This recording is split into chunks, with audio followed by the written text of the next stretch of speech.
ఇప్పటికే Pawan Kalyan Sardaar audio launch related గా మనకు ఎన్ని ట్విస్టులు వినబడుతున్నాయో తెలిసిందే.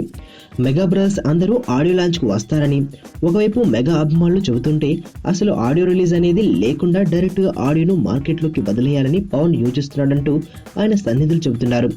కానీ ఇప్పుడు మరో కొత్త టాపిక్ వినిపిస్తోంది. అసలు సర్దార్ గబ్బర్ సింగ్ ఎటువంటి నిర్ణయం తీసుకున్నా తీసుకోకపోయినా కూడా ఒక ప్రముఖ టీవీ ఛానల్ వారు మాత్రం ఆడియో టెలికాస్ట్ హక్కులు మాకు ఇస్తే మేము 1.5 కోట్లు ఇస్తామంటూ డైరెక్ట్ గా టేబుల్ మీద ఆఫర్ కాగితం పెట్టేశారట. అంటే అది బాహుబలి ఆడియో రైట్ల కంటే ఎక్కువగానే ఆఫర్ చేస్తున్నట్లు. బాహుబలిలో రాజమౌళితో పాటు చాలా మంది హీరోలుంటే సర్దార్లో పవన్ ఒక్కడే సోలో హీరో.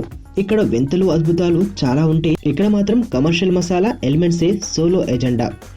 అయినా సరే సర్దార్ సినిమాకి అంత ఆఫర్ చేశారంటే అబ్బో రచ్చే కదూ. అందుకే ఇప్పుడు సర్దార్ టీం తీవ్ర ఆలోచనలో పడిందట. మరి బాహుబలిని బీట్ చేసి ఆ ప్రైజ్ కు సర్దార్ ఆడియో ప్రసార హక్కులను అమ్మేసి ఓ గ్రాండ్ ఆడియో లాంచ్ ఏర్పాటు చేస్తాడా పవన్? Wait and see.